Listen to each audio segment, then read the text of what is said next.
Hi, this is Kellyanne with Church Windows. I am your presenter for today's user group or our coffee break user group. Today we will look at the membership module and look at what happens if we have an empty household, how that can occur, and also a few quick transfers. This is a coffee break meeting or user group, which is meant to be about 20 minutes long. So we do have two topics we're covering in a short amount of time. Um, on your screen right now, let me go ahead and share my screen with you. On the screen, you should see our Church Windows website. Before we get started showing you the topics for the day, I just want to point out a few things on our website. Along the left side, let me get my clicking tool back. If we scroll down along the left and look at the section labeled Support, if you look at this section, I'm going to circle it here. There are quite a few links here to free help. Within the last link, we have support docs and links. There's a lot of things there, but most things are being moved over to our support blog. If I click on that, it takes me to the blog where across the top you see all the different modules that you can click on and see topics, documents, and movies that are specific to that module. There's a search for where you can type in a keyword. Maybe you want to find out about in-kind gifts. If I type that in, the first topic there is donation in-kind gifts. Make sure you're aware we do have a blog that has a lot of information, again, both documents and movies on that blog.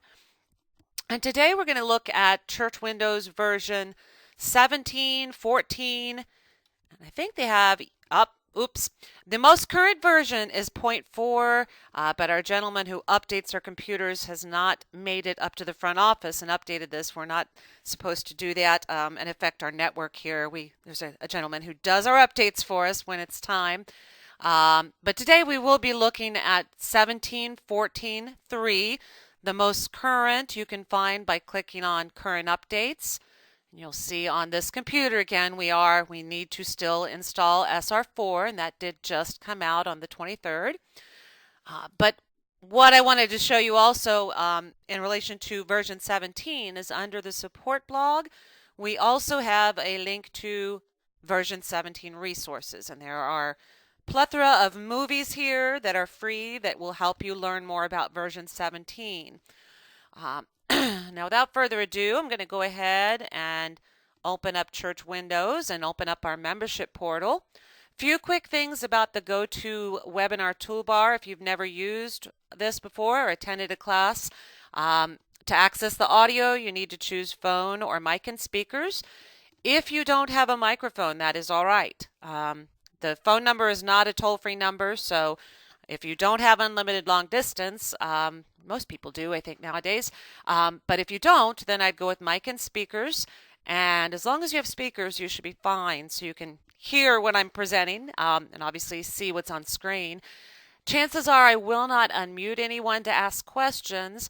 But if you have a question, you can open up the question panel and type your question in.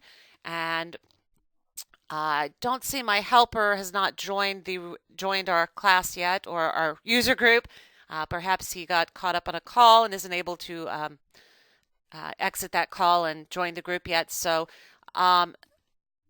if I don't answer questions as I'm moving along through the materials, then that means he did not make it into the room, and I will answer questions at the end of class. Typically, we have someone helping answer questions as the presenter is showing the topic for the coffee break user group. So again, if you could, you can go ahead and type your questions in. Please try to keep them topical to what we're doing today, looking at empty households and how that affects labels, and then how to do transfers, and how with a transfer you could end up with an empty household if you don't do one little step. So let's go ahead, and hopefully my question answerer will join us soon. If not, I'll answer questions. I'll just read them out loud and answer them maybe as we go along or at the end of the user group.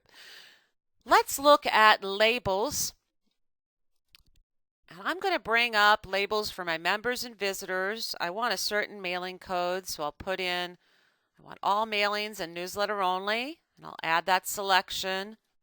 Make sure I'm sorting by name and click Next. Now here, I'm going to go ahead and do my household name label, which will pull from the mailing label field. I want one label per family, so I'll choose that. Then I'm going to click Print. Now I'm going to use the binoculars in the upper left to find a label that I know is duplicating. I mean, obviously if you look through your labels, you might not notice duplicates right away, but I purposely set up some duplicates. Here we have John and Amy Wilson. And if I keep clicking Find Next, I should come across another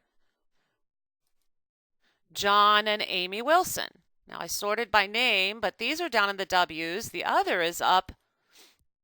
If I look, we have C, E.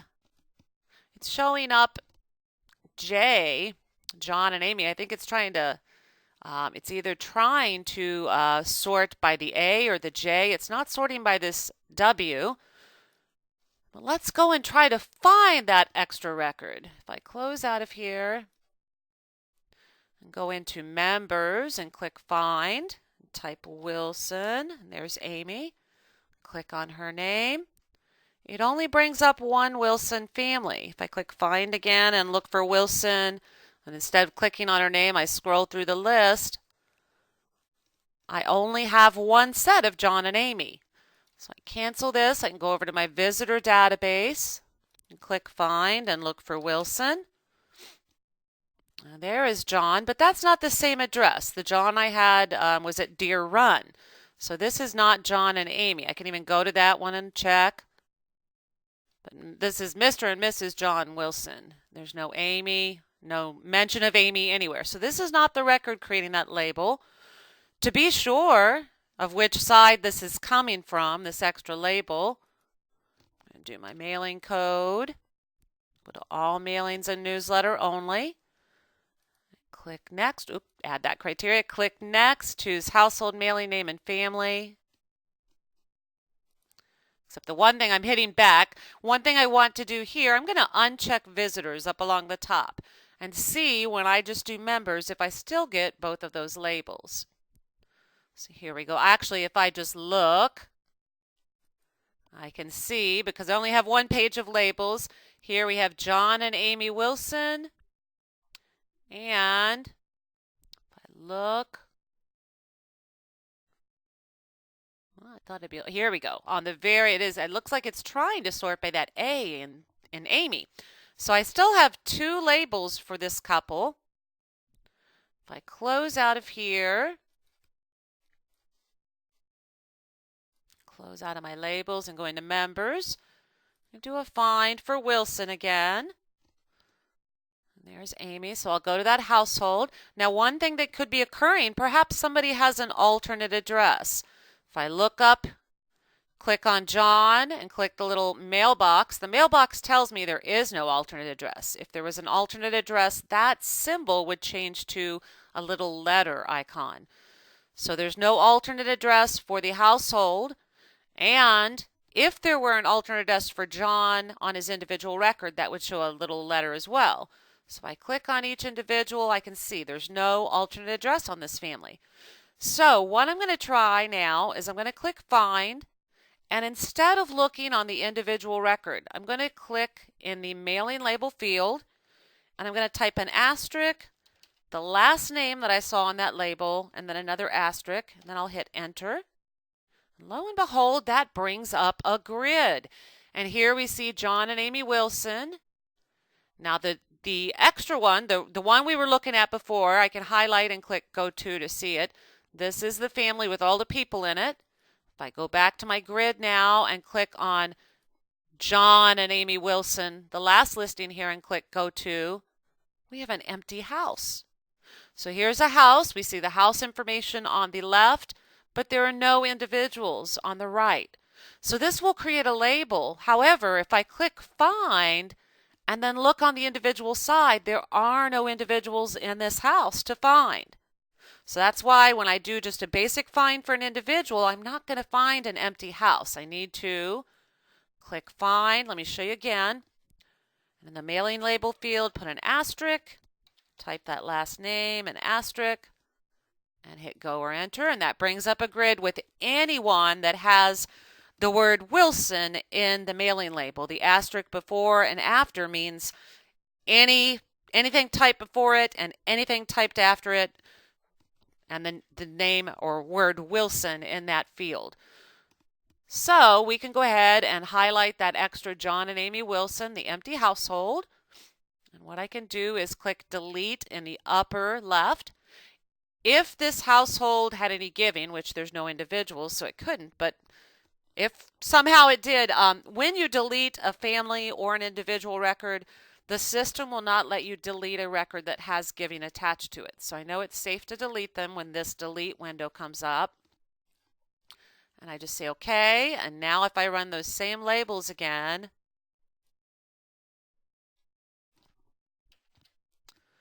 mailing code, all mailings, and newsletter only. We'll uncheck visitors. Hit next. Oops, add that to the criteria. Do family labels and print. And now notice, look for Wilson, and it finds 4 Wilsons, but part of this is their address, Wilson Road. So if I keep clicking, there's John and Amy Wilson, Mr. Wayne Wilson, an address with Wilson in the street address, and my extra label, which was being produced due to that empty household. I no longer have that. I found the house, that empty house, and I deleted it. Now, transferring people into another house is one way you can end up with an empty household. I'm going to find a particular person, a single person I pre-found, Ms. Paula Salmons. If I bring her up, she's married one of our members, Matthew Arnold. So I'm going to transfer her into her new husband's house. So I'll go to Options in the upper left and Transfer Individual. And because she's marrying someone that's already in my database, I'll choose Existing Family. And I'll scroll here and find Matthew Arnold. And I'm just going to click OK. And it tells me transfer completed successfully. OK. Here's where you might get into trouble if you don't read this and go ahead and delete the family. It says there's no more individuals in this family, Ms. Paula Salmons. And we see that household still behind here. Delete family. You want to say yes. Now, if you say no, you're going to end up with an empty household. And now if I go and I print labels, we'll just click next. Actually, so we don't have quite so many. I'll uncheck visitors. Click next. Do one per family. Oh, you know what I want to do really quickly. What we would do, you'd probably, before you actually go in, oops, and somehow this is slid up here where I can't access it. Let me go ahead and close membership and we'll reopen. When you move Miss Salmons over to Matthew Arnold's house, you're probably going to change the mailing label, change some of the information on their household. Oops, helps if I spell Arnold right. Arnold, there we go. Click on Matthew. So there's a lot of things you've changed on either of the records, like the directory report order and marital status, but for today's quick class, I'm just going to go ahead and change this mailing label.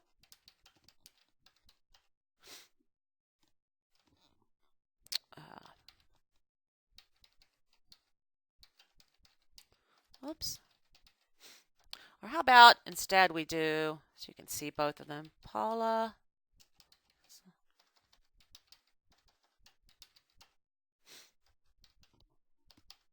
My fingers aren't working today. Paula, she wants to keep her maiden name, so we'll do Paula Salmons and Matthew. Oh my goodness, I need more coffee, obviously, because I'm a much better typer than I'm showing you today. All right, so we'll save that. Now if I go to Reports and Labels, come on, uncheck Visitors and click Next.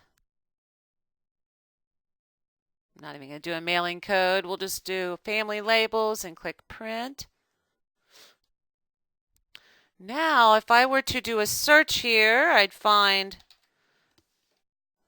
Mr. Matthew Arnold.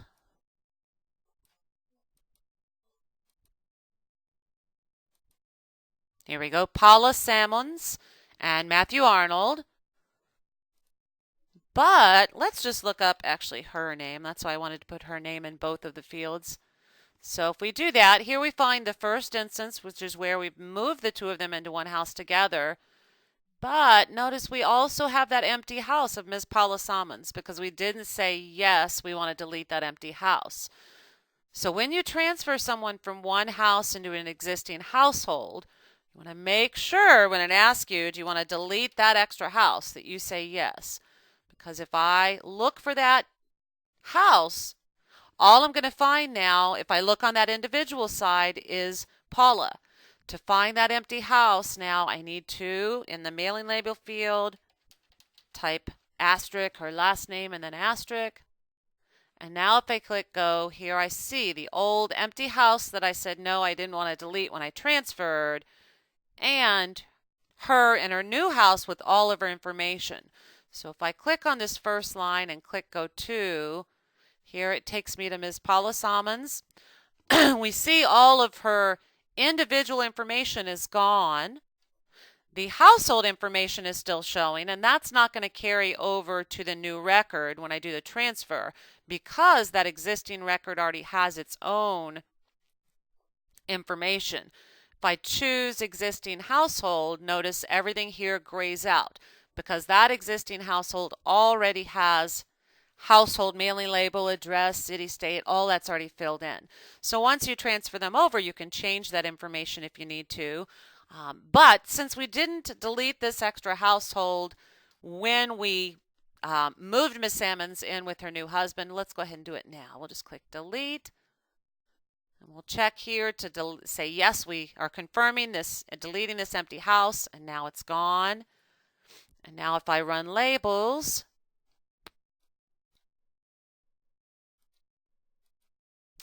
and I use my binoculars to look for Salmons, the last name, it only finds it one time because we only have her listed once now with her new husband, still in membership, but no empty household creating a label for her, or a duplicate label in that case as well. All right, let me look over here. We have some questions. Somebody said, does this step automatically transfer any giving record also, or does that have to be done separately in accounting or donations? Yes, if you transfer someone out of a household into another one, or out of a household from members to visitors or visitors to members, any transfers of people in members or visitors takes their record with them, everything on their member record, and all of their donations. Those are attached to the actual person, so those all move with them as well. Everything moves with them. Somebody asked, what if she had an envelope number and he did also?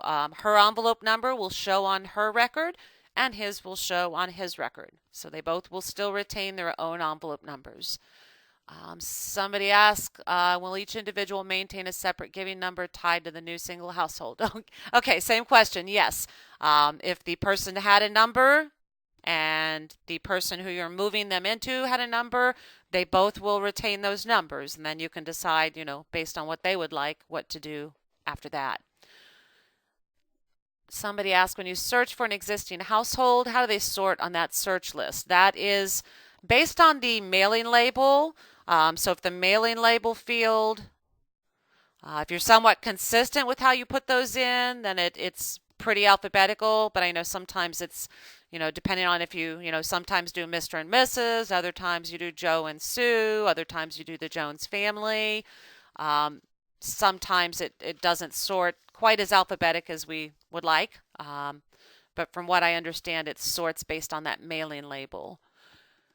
Someone else said, I have a duplicate record and unfortunately a donation has been entered for each. I can transfer the donation, but can I delete the household? No. Once someone has giving, donations has a much better audit trail than contributions. You can't just go delete something off a record and then delete that person. Transferring money from one record to another when you have duplicates, That creates a reversal in donations, which is then part of your audit trail, which means you cannot delete that person who you transferred the money off of. However, you can mark them do not use or duplicate somewhere on their name field and then give them a reason for termination. We do have, I'm not going to go into great detail about duplicates because we are at the end of our 20 minutes. I'll answer more questions by all means. But there is a great document. I just clicked on the conversion transition. And here, let me get my highlighter because a lot of times if you didn't get to clean up or you cleaned up and missed some duplicate people, or if people are new to donations and they're adding people in donations that are already over in membership or adding them in both places, then you're going to end up with duplicates. This document that I just circled on screen, Handling Duplicate Givers, it's a fabulous document. There is a version of it on our blog, and I just alerted the person who handles our documents on our blog that the one on the blog is only 3 pages long. This one is a 6-page document. I think the other one might be the same document, but something happened where the screenshots, I believe, got kind of scrunched together. But this is a great document that details all the things you'll want to check to find duplicate givers, how to handle different situations. So I really recommend if you have duplicates, print out this document or take a look at it on screen, and it's really helpful in finding and dealing with the duplicates. Someone asked, why would terminated deceased members pull into current member mailing labels? The only way terminated or deceased people would be on your labels is if on the label screen, upper right corner, you've checked terminated and active. Otherwise, if you're getting people that you know you've marked terminated on labels, then you have some duplicates that you need to find and clear up. But terminated people do not show on labels, list, or reports unless, in that case for labels, you check, unless you check include duplicates. Or, sorry, I was looking at my question, trying to talk. I shouldn't multitask. Unless you check include terminated. All right, someone else asked, where do I find the donations handling duplicate givers? Okay, if you missed that, if we go to the website and along the left, click on Conversion Transition in Support. Let me go ahead and circle it for you. Conversion Transition. If I click on that, then here, just here on the very last item, under donations is the Handling Duplicate Givers document. All right. And actually, if you need to leave, I know the coffee break is only supposed to go until 20 after, so if you do need to leave, by all means, thank you for attending. Just you can leave the room by clicking the X in the upper right of the toolbar, but I can stick around and answer more questions for people if there's more questions.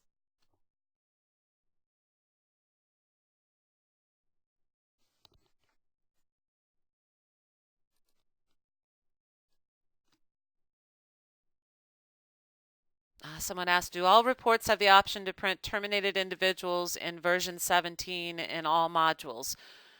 I do not know if all of them do. I know a large majority of them do. The donations and membership reports. Scheduler, I don't think you can bring terminated people over into Scheduler. I'm not certain, but I don't think you can. Accounting, givers and individuals don't show in accounting, so it wouldn't affect accounting, but most of, if we go to reports directory export, checkbox for terminated and inactive. Labels, also upper right, you can include terminated and inactive. Same thing for emails. The birth date, anniversary, groups, class list, and skills interest takes you basically to the reports directory export, labels, or emails, so those are all there. Attendance, I don't believe those do. There is no checkbox for that. Oops. Visits is the same, so I do not believe here you have a box to include terminated. And donations, I know several of those reports also you can bring terminated people in as well. And you're welcome to those of you who are saying thank you and exiting. Thank you very much. Somebody said, I just solved a problem you've been spending an hour trying to solve. Oh, you should have called. Well, I'm glad I was able to help you. All right. Any other questions? Seeing lots of thank yous. If you're in the middle of typing a question, you might want to go ahead and hit enter so it alerts me that you have a question and I don't end the class while you're in mid typing.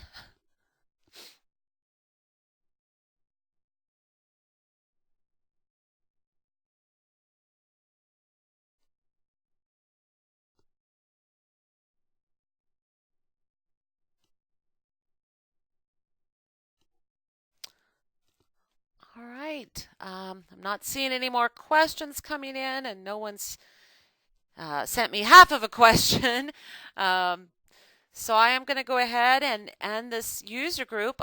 Just really quickly, if someone else signed you up for this user group and you weren't even aware these existed, keep an eye on under Church Windows Training. If you click on user group webinars, I know my boss was just speaking with me today about some of the topics for May.